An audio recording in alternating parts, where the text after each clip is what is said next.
Hey Kevin, it's Chris. I read your paper about negative peace and the Bosnian problem, uh, and I wanted to start by summarizing it. I thought you had a lot of really good ideas, and I thought you had a good basis of your paper, but there's also some things to work on. So I just want to kind of help you out with that too.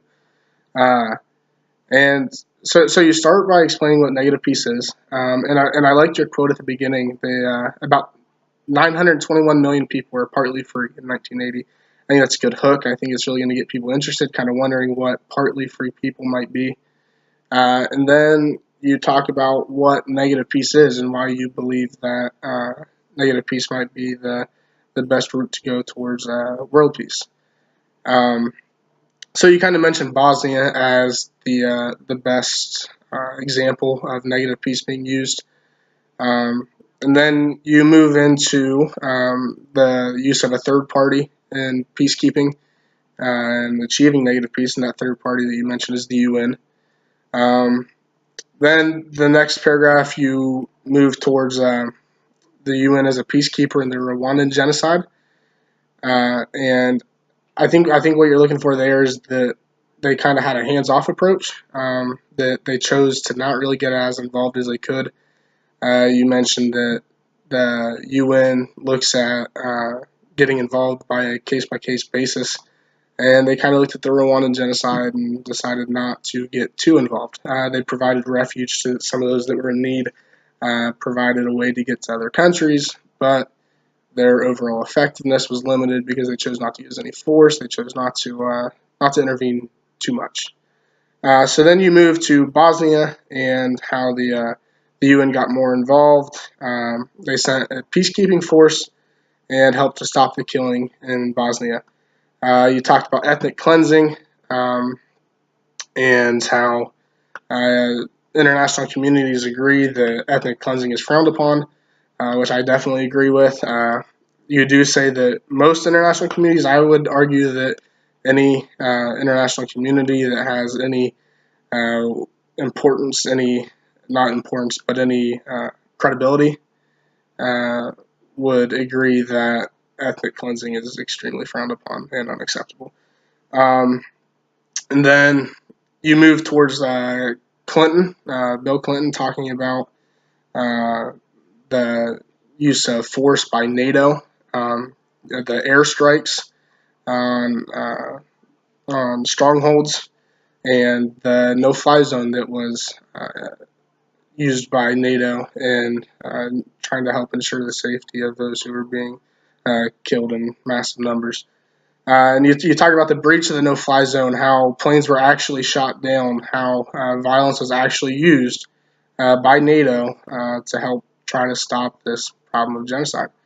Um, and you also mentioned that the use of violence and the use of that force was what actually made NATO legitimate and effective in Bosnia. Then you mentioned that as airstrikes continued, the three groups were able to meet and gain peace. This happened at Dayton, the Dayton Accords, as you mentioned, which I think is a really cool piece to put in your paper here, being that it's a Ohio University class. That you're able to tie Ohio into this in any way, I think it's pretty cool, and it's a big problem. I mean, a lot of people know about the Bosnian situation, and I think it's cool that you were able to tie Dayton into your paper. So good job on that. Um, and then you mentioned the resolution that Bosnia became a single state with two parts, and you explain how NATO helped save lives in Bosnia. Uh, and then you mentioned that negative peace worked. That it worked not only because of the theory of negative peace, what negative peace is, but you also mentioned that it worked because NATO was willing to use force. Um, and then I really like where you went with your paper next. You said that negative peace must lead to positive peace, or you kind of risk future conflict. And you tied it into America and our society after the Civil War, where we had peace, but it was still pretty volatile. And I don't know how many people would argue that that was positive peace. So to tie that in to your paper here, I think is a really cool idea. Kind of makes you think about where our society actually is. Um, And then you mentioned working towards peace, and that you must constantly be working towards peace to, or else you're harming peace. Then you also say that sometimes conflict's necessary to create change, and conflict resolution is important, which I definitely agree with. Then you end with a couple facts about America's at war 91% of the country's existence, which I think is incredible. And the use of you finish up with mentioning the use of a third party uh, mediators being very effective, which I also agree with. But I also want to give you some ideas to help improve your paper.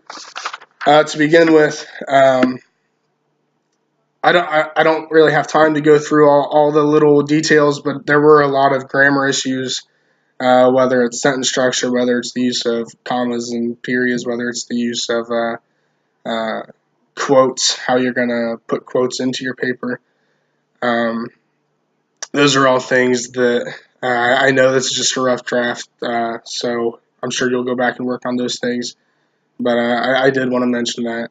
And then you also have a couple places where you mentioned that you're gonna work on your intro more, and you're gonna work on adding information about the Bosnian War, more of that, which I think will be really helpful because I got a good idea of what the Bosnian War was about, but it'd be nice to have some more background information and kind of the role of NATO in Bosnia, how that actually affected what was going on in the ground. Um, and another thing that I think you might want to work on, um, at the beginning, you're talking about the UN and how the UN in Bosnia uh, got involved and how that had a major effect.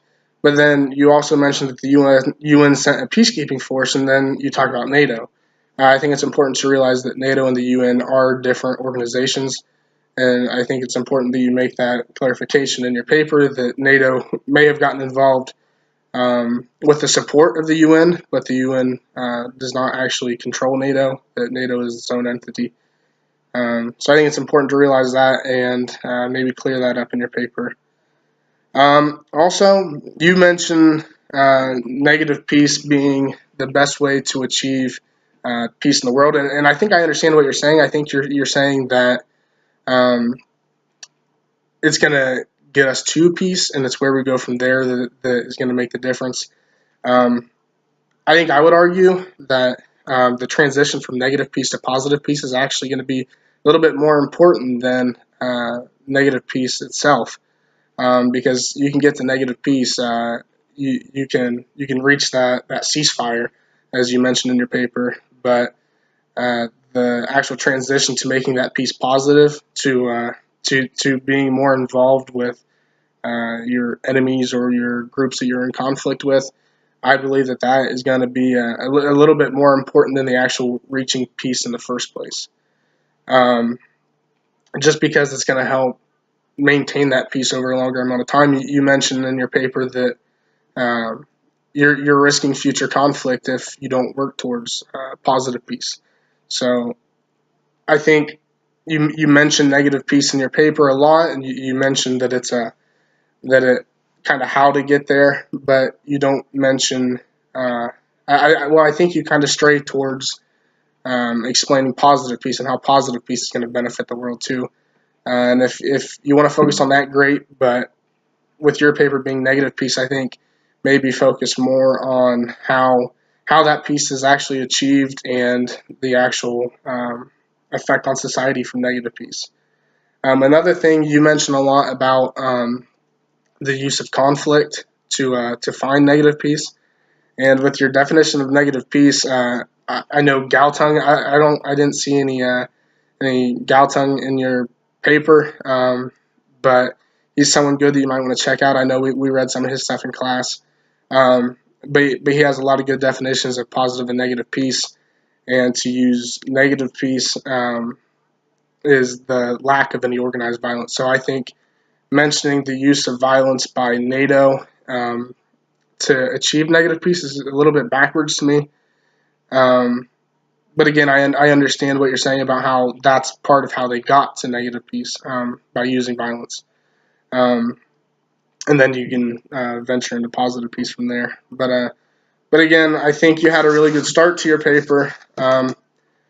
Definitely work on your structure, work on your grammar, and then I think some of the facts were a little unnecessary, like the